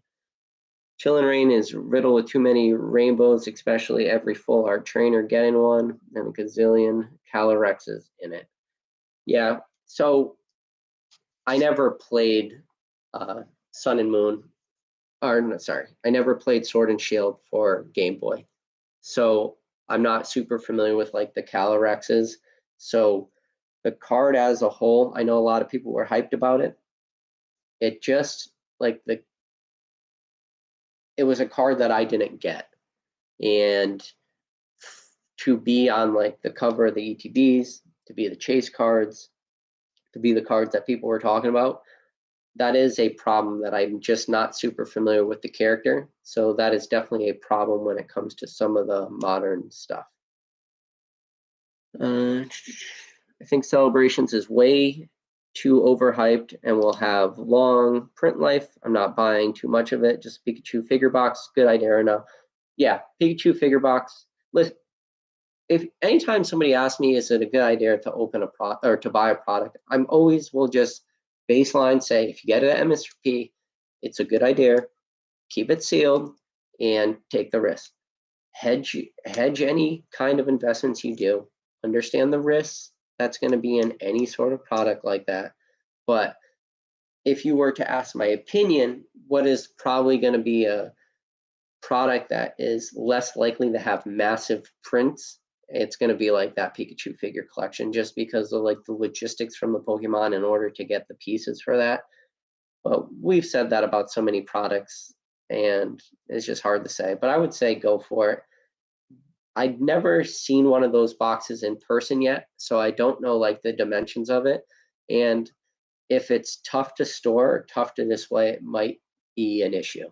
And like a perfect example of a box like that that has had crazy high secondary market prices, but is terrible to store and terrible to display is like the Hidden Fates Ultra Premium Collection box. Like the big plastic box that has the Rayquaza, the shiny Rayquaza in it. Those boxes suck to store. Take up a lot of room. You can't really stack anything on top of them. They're tough. And I think you could run into a similar issue with the Pikachu figure collection box, because it has that same sort of like plastic box where you can't really stack anything on top of it without crushing it. So yeah, and then Yusei Booyah said most of those figures came broken too. Yeah, it's just those boxes are awkward. So I wouldn't go getting a ton of them, but I would definitely say add one, put it that way. But I'd also say add one of everything and, just roll the dice. And yes, and I will go back, and I know I talked about it earlier, but I do want to just make the big correction that it wasn't the Burning Shadows Charizard that was the trophy card. It was the hyper rare from Champion's Path. So big correction there. Andrew said, love the channel, man. Please keep up to be the most honest, unbiased takes on what's happening out there in Pokemon. One of the few honest ways. I thank you. I appreciate that. And I want you guys to keep me in line, keep me in check too. If you ever feel that I am like swaying from that, if I ever start like pushing my own agenda, please be the first to let me know. And because I definitely have like a agenda when it comes to the hobby that could be beneficial to me, and I don't want that to happen, because the second my agenda starts getting pushed off to you, which you will start, I believe though, if you watch enough of my videos and you listen to me speak enough and you listen to like my thoughts, like my agenda will eventually just come out, and you guys are all smart enough that you'll like start to see what I'm actually buying, what am I actually like growing positions in, what am I actually collecting, like what are the products that I'm actually buying. And it will be hard to camouflage everything, but if I ever flat out say to you guys like, go to my eBay account and buy that card, because that card is a good investment for some reason that I don't really like know, like please be the first to tell me like that I'm crossing the line. But no, it's interesting. Yeah. So La Butter, no, I appreciate that, but yeah, I'm not going to talk about that topic just pretty much ever again. I said what it has to be said. That's just it. But yeah, hope you guys like this stream. Just something I wanted to do. Dawkins said Metazoo. Yeah, I already said my thoughts on Metazoo, man. I think it's a sealed product play. I think it's a hype play. I think that Topps took it over. I think it will be printed to the ground. I don't know. Are you guys buying Metazoo as anything but an investment? Are you buying Metazoo? I'm asking this in an honest question. Like, this is a Pokemon channel, but I'll spend 5 minutes to talk about Metazoo. Are you buying Metazoo because you actually like Metazoo? Or are you buying Metazoo because you think it is a good game, or you enjoy the artwork, you enjoy the cards? Because maybe I'm wrong. It's definitely possible. But yeah, I don't know, Dawkins. It's just not something I'm really like dabbling in. I could be wrong though. I'm fine with being wrong on stuff. Like, I got so much in Pokemon right now, and just Pokemon takes up so much of my time in general, that the thought to like pick up a new game like that is pretty overwhelming to me. Yeah, you said Booyah said sold my box to somebody that we're going to open it. So did you sell a Kickstarter box or a first edition? Pump and dump, yeah. Like the cards, fine gameplay, intriguing, potential for investment. Yeah, I mean, Oh, Calyrectus says he's mind control, use people's voices. So, oh, that's pretty cool. Beck seems to have collectors for MetaZoo. So yeah, first edition box. Yeah.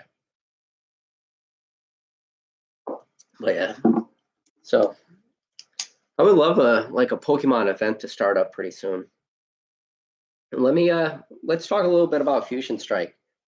Have you guys heard the rumor yet that Fusion Strike might have the Espeon VMAX card, the Japanese promo that came in the special EVE Hero Premium Collection box? I don't know what the technical name is for that, but that card is potentially is going to be a secret rare in Fusion Strike. Have you heard that rumor yet? Because I've heard that rumor. Now, if that Espeon is a secret rare, it could be huge for Fusion Strike, because Fusion Strike, I've already talked about the Mew being like a very meh type card, like very, very questionable. But if we do see that card in it, it could be like that big chase card. So be interesting. Could really save Fusion Strike. And yeah, Gengar, that Gengar is definitely going to be in there. Why would they put the Gengar artwork on the booster box if that Gengar, I don't know if you guys don't know the one, it's the one with Gengar with like the VMAX with his mouth open. If that card is not in the set, which would be extremely surprising seeing how it's on the cover of the booster box, I'd say like 0% chance it's not in the set. Seems fitting to go into Fusion Strike. Seems to be a psychic type focus set. Yeah. In the early EX and Gold Star era, I don't even think I saw an EX card that wasn't crumpled up. At what point do you think majority of pulled cards end up getting taken care of nice and sleeved up? 2018. So EX cards is interesting. EX cards for a long time, you could pick up, how do I phrase this? No one wanted EX cards. Okay, you could pick them up for cheap-ish, but there was some sets in EX cards, especially the late Wizard of the Coast sets, always had a lot of eyes on them. Expedition, Aquapolis, Skyridge. Those sets, even at the low points of Pokemon, still had some eyes on them. There were people buying them. Now, it took a while for people to really start equating high dollar amounts to them, but there was always people looking for them.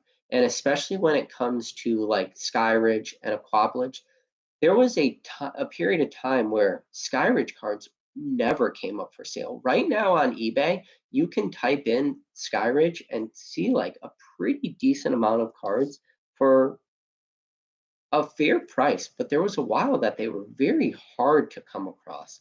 And people didn't even like really have them listed as the actual Skyridge set.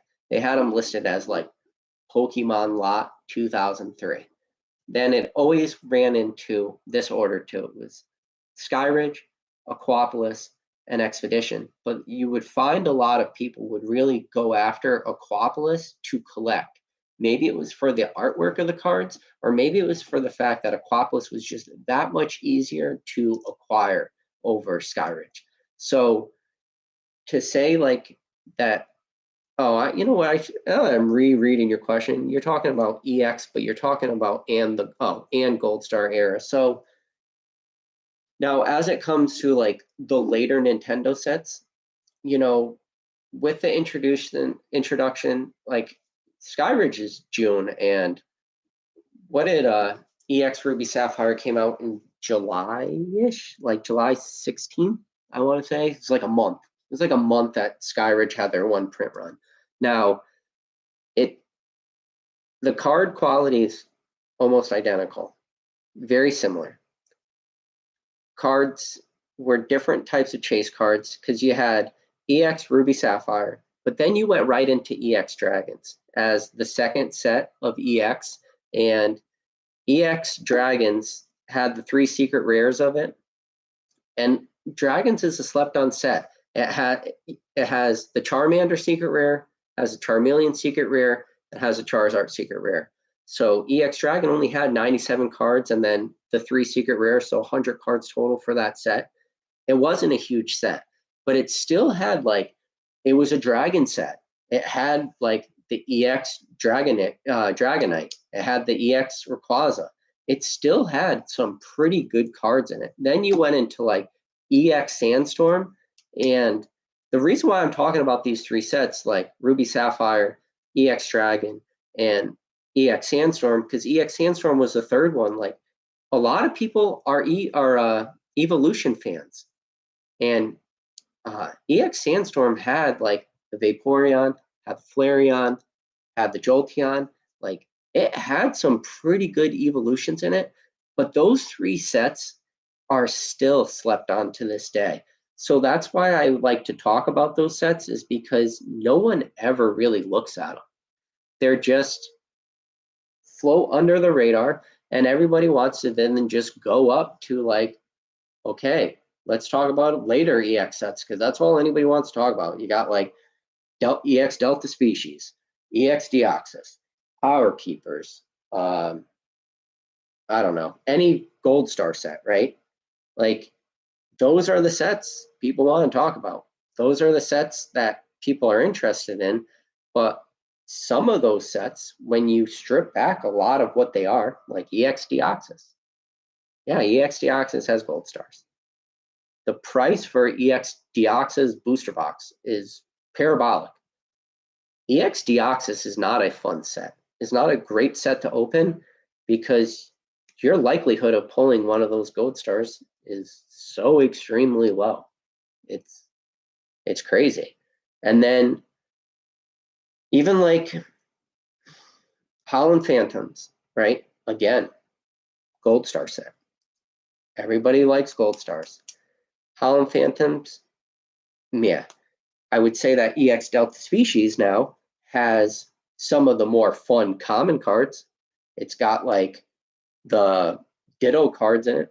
It's got the Ditto Pikachu. It's got the Ditto Charmander. There's just a million Ditto cards. Like that's actually a fun set to open, like EX Delta Species. It has the Jolteon in it. That Jolteon has some great artwork in it. Overall, that set is great. And then to have the Regice, the Metagross, and whatever the third Gold Star, I'm sorry, I'm spacing out, in that set, those are like the weakest in my, well, with the exception of the dogs, because there's a million of those Gold Stars on the market, and everybody knows that story, that there was literally just somebody with binders full of the Gold Star dogs, and so that's why the pop reports are like 1,000 of each cards. But you have to look at each one of those sets individually, and you have to strip them back and look at them. And if Gold Stars weren't in a lot of these sets, I feel like people would look at them very similar to the way they look at like a Ruby Sapphire, EX Dragons, EX Sandstorm. That's why I talk about those sets first, because those sets don't have Gold Stars. And, you know, when you look at like an EX Dragon, it is the first of the Nintendo sets with the first ever Charizard in it. You know, yeah, that Charizard has the worst Charizard artwork ever. It is shitty Charizard artwork. Like, it is the most boring Charizard secret rare that Nintendo or Pokemon or Wizard of the Coast or anyone has ever made. It is a boring secret rare Charizard. You can look at it after this. It's, I know the number. It's 100 out of 100. Or sorry, excuse me, 100 out of 97. But yeah, nah, Secret Wonders Charizard is the worst. I know exactly. That's so you say Booyah says Secret Wonders Charizard. That's a Charizard that has like the half moon in the corner, right? That is a very boring Charizard. That is a Charizard that if you've ever seen the holo of it, it is just lackluster. So I take that back. Maybe, but at least that is still like more. So you say Booyah, at least the Secret Wonders Charizard is at least like comical, cartoonish artwork of it. He said the rubber chickens are, yeah. Let's see. Disagree about that artwork. I like it. All right. So many worse illustrations in card design. Yeah, that would be a fun video to do, a video on like bad or artworks we don't like. That would be like one of the most controversial YouTube videos ever, huh? Because you're not allowed to say you don't like any Pokemon artwork, because that means you don't like the game. But I think if you don't like some artwork, that makes you more of a collector, because that means you actually look at the cards. I think one of the worst things going on is too many people just rifling through pack after pack after pack. If they, don't see a white code card for Modern, they just more or less throw the pack out the window. I think that's one of the downfalls of Pokemon going on right now. Expedition Hollow is one. Expedition Hollow 1 is terrible, but 1 is okay. Thought you were 20 years old. Yeah, well, sorry, I'm not a 20-year-old scrawny boy, man. I just a man. I'm not a machine. He's a man. Fusion Strike is going to have horrible pull rates compared to Evolving Skies and similar to the Chilling Reign. We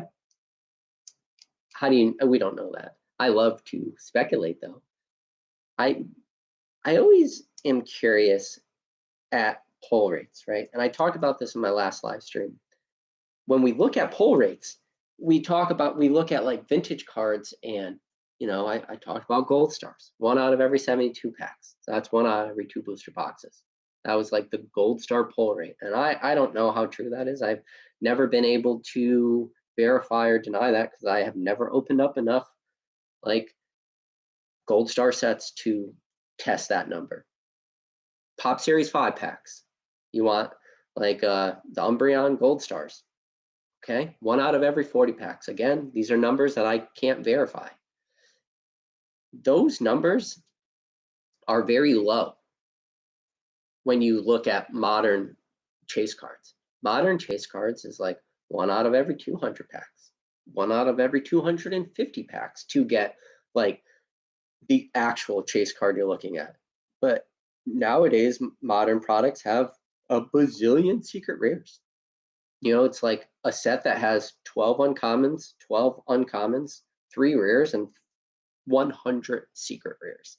So it is very interesting to talk about pull rates for modern versus vintage, because I know we try to relate it, and it's a tough conversation to have, because when you talk about pull rates, you talk about rarity.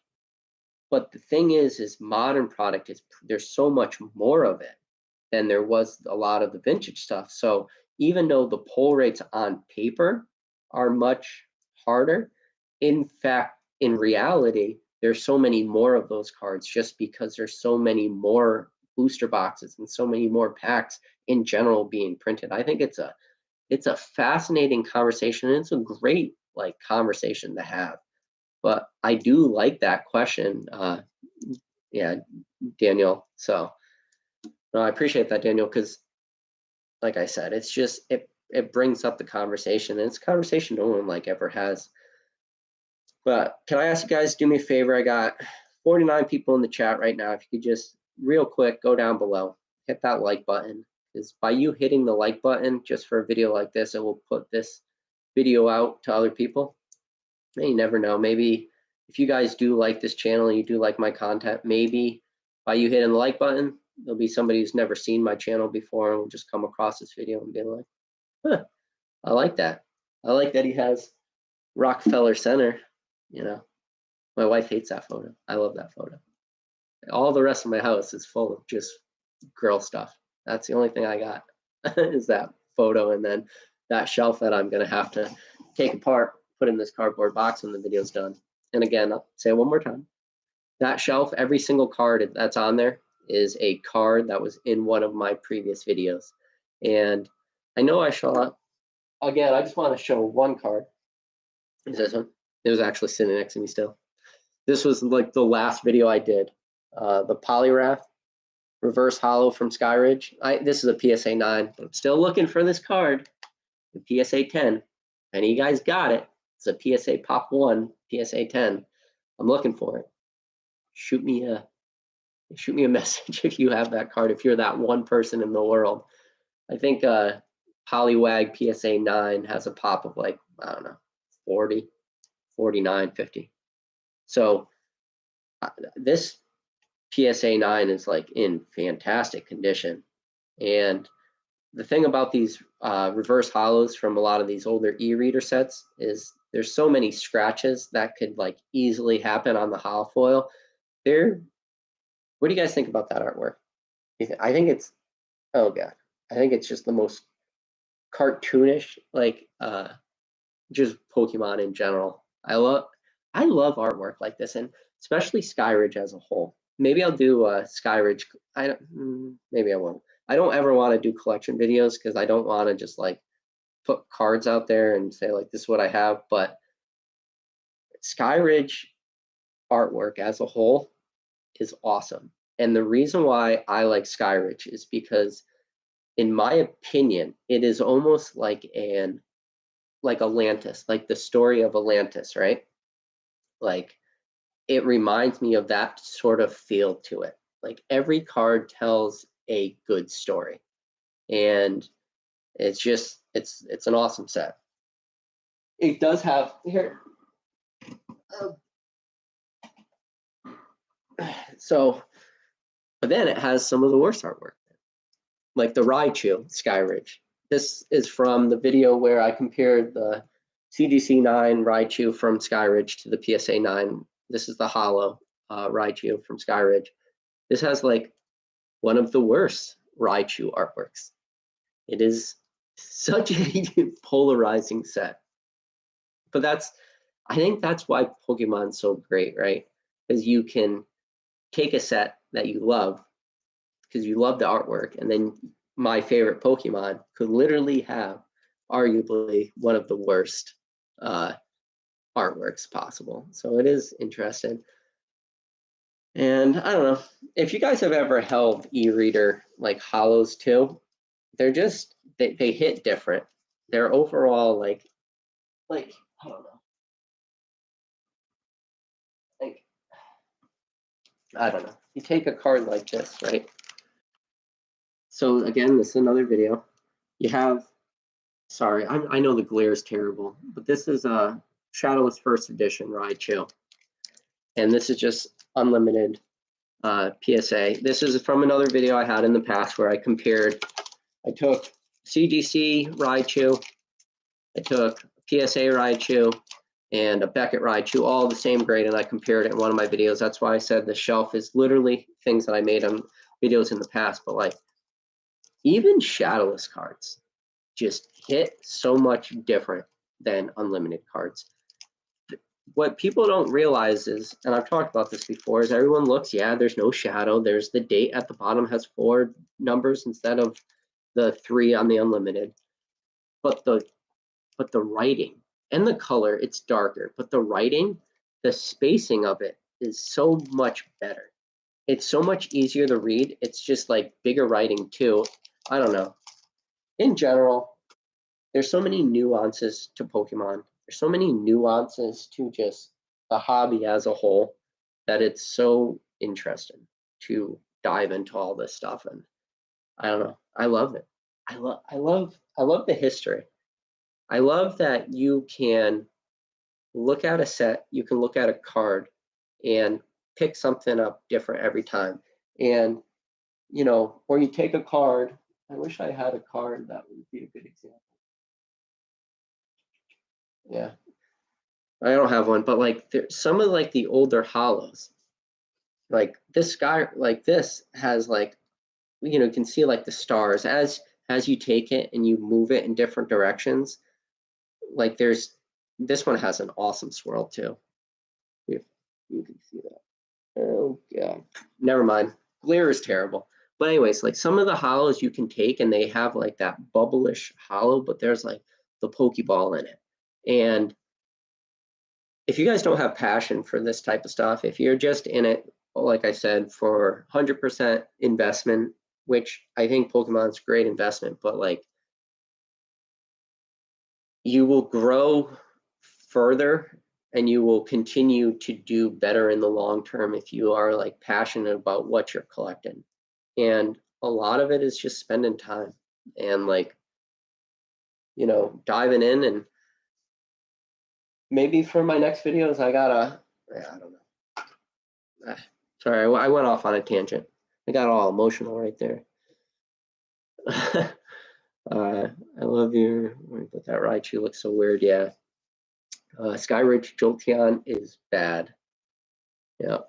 Well, you got to think like in order. You got, I don't know the exact order. Let me think. I think it goes Raichu, Raikou, and Rhydon. It's those three cards. I want to say it goes, or does it go Raikou, Raichu, Rhydon? But like all three of those cards, they're like literally three in order. So it would be whatever number that card is. It's like those three cards, all three of those artwork is like three in a row. That's pretty bad. People out here charging people $50 a pack for celebrations. I hope PayPal and Venmo shuts them down. Can you imagine? I hope any of you guys listen out there are not paying $50 for freaking celebration packs. That is the biggest detriment you could do for yourself in this hobby is pay $50 for a celebration pack. Oh my God, it makes you throw up in my mouth a little bit. Didn't Unlisted Lease sell celebrations $20 pack? I don't know. I hope not. Fire red, leaf green, reverse rares hit different. Yes, they do. That is a great comment. I wish I could highlight that comment. Raikou's fantastic. I won't even pay $80 for Celebrations ETB. Yeah, right. I want to know how many of you guys out there were able to lock in your GameStop pre-orders. I know I did like I pretty much like did an entire video just talking about those pre-orders. I hope a lot of you guys did get them, and how many of you guys actually got the Pokemon Center ETBs. I was able to get 4 of them from the Pokemon Center, so that was nice. And who knows if Pokemon Center ETBs are just like one and done exclusives or if they're ever coming back. That'll be interesting. We never saw Chill and Rain booster boxes get reprinted for Pokemon Center. We never, or at least to this point, we've never seen Evolving Skies Pokemon Center exclusive ETBs get reprinted, which I'm very surprised about because the Evolving Skies ETBs were very tough to get. They went very quick. And Celebrations, same exact thing. So I hope, I don't know. It's good that you guys did get some of the GameStop I'm seeing. No Pokemon Center, but thanks for the GameStop. Yeah, no problem, guys. So they were canceling my orders from bots. Yeah, so you said Booyah. I saw that too. So Pokemon Center, and this could be a big thing. Pokemon Center Celebrations ETBs could go back up because there was a lot of posts, and like I'm just talking about what you said, Booyah said, is there was a lot of posts of people who did buy Celebrations ETBs with bots. All those orders got canceled. So if those orders did get canceled, that means Pokemon Center could be sitting on a ton of Celebrations Pokemon Center exclusive ETBs that they're going to have to just eventually put back on the website. So there could be a chance that even if there's not like a reprint of those, that there will just be so much of that stuff that was bought up by bots that you will be able to get like a second chance at it. So that could be awesome. And I hope that does happen because no one likes bots. Bots is terrible for the hobby. You know, something definitely very new to Pokemon. We've never really experienced bots before. And especially, I think Japan is really struggling with that too. Wrote an email about the past 2 crashes. Yeah. Pokemon Center just is the worst. Trying to go buy stuff and you get blocked, you get banned. You do their little pick the things that have the traffic lights, and you hit the 2 traffic lights, and then you hit verify, and it says you've been blocked. It's like, great, blocked again on Pokemon Center. Let me switch over to Wi-Fi or switch over to my hotspot or whatever, and do all this stuff, and just get blocked on every single one of them. It's terrible.